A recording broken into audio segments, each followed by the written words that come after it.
who should buy the cheapest M1 iPad Pro 2021 12.9-inch iPad Pro and why, along with productivity tips and how to save some money if you're a student.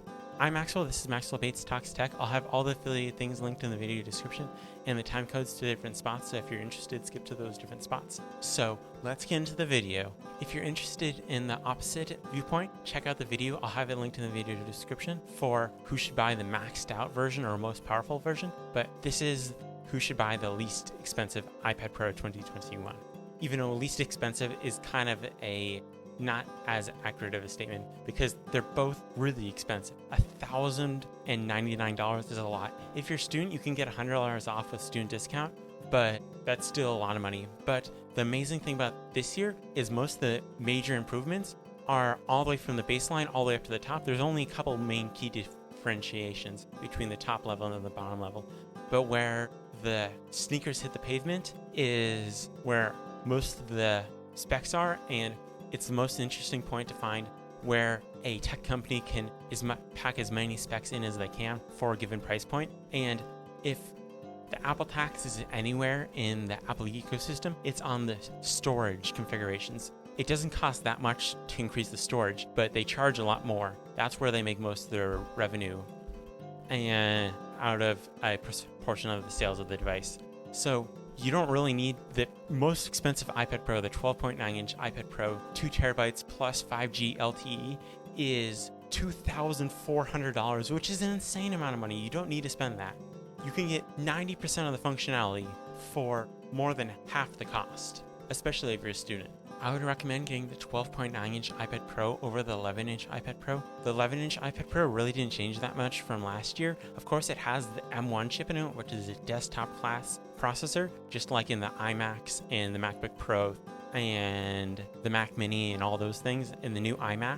But in most use cases, you'll never notice the difference, especially since iPadOS is so insanely optimized. In the past, the 2018 iPad Pro came with 6 gigs of RAM, 6 gigs if you got the 1 terabyte iPad Pro, which was previously the most expensive iPad Pro. Then they went to 2020, which they did to 6 gigs, and now you could get the 16 gigs of RAM version in the 2021 iPad Pro M1, but most people are never going to use that much RAM. Most people just take notes. If you're a student in class taking notes, it's great for taking notes or recording your lectures or things like that. I find that the instructor generally explains it best, so recording your lectures is helpful. And the new M1 2021 iPad Pro 12.9-inch has the new Pro Display XDR tech in it, which is the mini LED tech, which allows for insane contrast ratio and hopefully amazing color accuracy. I don't have one yet, but stay tuned because I'll be doing a full unboxing and review and all those things. So stay tuned if you're interested in that. Plus, LumaFusion has already announced that on the new M1 iPad Pros 2021, they'll be supporting Thunderbolt SSDs like the LaCie Rugged Pro SSD and the Samsung X5, which are super amazing. And that way, when you change iPad Pros or if you have to transfer computers and stuff like that, you can just grab that and transfer it. And if your iPad dies, you don't have all your footage crash with you because these are external. You can come back. And LaCie has a data recovery service that comes with the LaCie Rugged Pro SSD, which is amazing. I'll have the videos linked in the description for those SSDs and some other things that you would be interested in. So check that out after you're done watching this, especially since now the new iPad Pros, the M1 2021 iPad Pros, have Thunderbolt in them. They previously had USB-C, which the Thunderbolt 3/Thunderbolt 4 on the new iPad Pros will allow you to plug in amazing things like monitors and things like that, like the HP Z31X, and get the full resolution without having to rely on hardware acceleration from the monitor or anything like that. Or you could connect it to a Pro Display XDR if you want to be ridiculous. Not that saying that anybody who does that is ridiculous, just $6,000 monitor versus $1,099 iPad Pro. They both have the same tech, and in many cases that actually the iPad Pro, the 12.9-inch mini LED iPad Pro, is a better display than the Pro Display XDR, which is crazy. And it has a higher refresh rate. It has way more local dimming zones than the Pro Display XDR does. It's portable, so it can actually fit in your bag. I have linked in the video description my what's in my tech bag videos 1 and 2 and my minimalist tech bag, because it's not like you're going to fit your 12.9-inch iPad Pro or even 11-inch iPad Pro in your pocket, so you're going to need to carry it somehow. Of course, you could carry it in your hand in like a Magic Keyboard case or this Smart Folio or something like that, but generally a good idea to just carry it in a bag or something like that. And also, those have keyboards on them to 10x your productivity, being able to use keyboard shortcuts and things like that.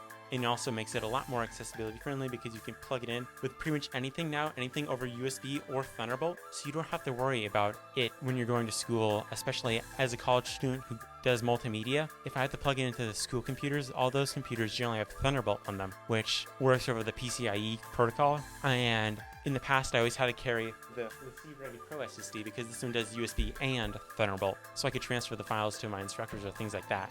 But you don't need to do that anymore. With the new iPad Pros, they're Thunderbolt, and it'll allow you to do all sorts of crazy, insane stuff, which I hope at WWDC, when they come out with iPadOS 15, that they're going to release Apple's Pro apps. It would be amazing. It's been rumored for a while, and now that they have the M1 chip in them and its desktop class chip, just like in the iMac, the Mac Mini, and the MacBook Pro, that it would be much easier to now put it and have Final Cut and Logic and all those Pro apps on the iPad, which would be amazing. And I would be super excited. But don't buy the iPads based off of future leaks and rumors. Buy it based off your current use case and what you can afford or reasonably afford, because if $2,400 is going to take you a couple years to save up, then it might be more logical to get a $1,000 tablet or even get the 2018 iPad Pro. It'll do all the stuff you need to, and as long as you don't mind on losing some contrast ratio and Thunderbolt and some power. But most people don't use basically any of the power of their iPad. They don't nearly hit the ceiling unless you're doing stuff like me, where I'm doing 8K graphics content and then huge LumaFusion project timelines with 200 layer clips in them with effects and LUTs and all sorts of transitions, that if you're just using it to take notes and watch movies and things like that, it still has an amazing display. It's still one of the best displays you can get. And you can get those on a really good deal, especially Amazon has a great refurbished section. So does Apple. And Amazon, you can generally get it for less expensive, but Apple's refurbished site, you get it basically comes in a white box. It doesn't have the nice pretty packaging that the new iPad Pros come in, but you still get your full Apple Care and all those things. So that's really good. If you want to save some money, go with that. Or buy it used, because the 2018 or 2020 iPad Pros really aren't that different. So if you find a really good deal on one of those, snag that, and those will be plenty powerful for basically anything you'll need to do. Plus, Apple products keep their resale value, so you can buy this year's iPad Pro and then sell it off in a year or two or even next year and buy the next one. So it's not like you have to worry that much about future proofing, because it's not like you're going to take that much of a loss on buying an iPad Pro, especially since they last for years. Generally, you can buy an iPad, and in my experience, they last for years. Generally, you get like 4 to 5 years of active software updates and then a couple more years of security patches, which is an insane amount, way more than anything else. And in 5 to 7 years, you're probably going to be looking to get a new iPad anyways, or even 2 to 3 years, because technology changes so fast that it's astounding.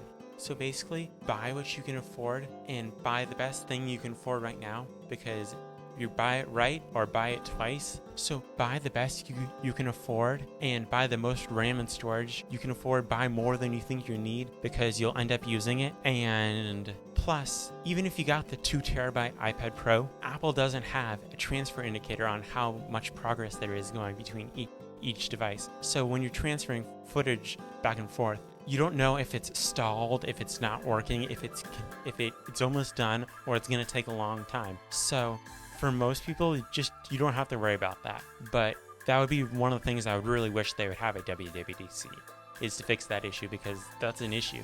Don't forget to like, share, and subscribe. Click the bell icon so you don't miss any future videos. Like if you liked it, because it really does help. And leave your comments down below.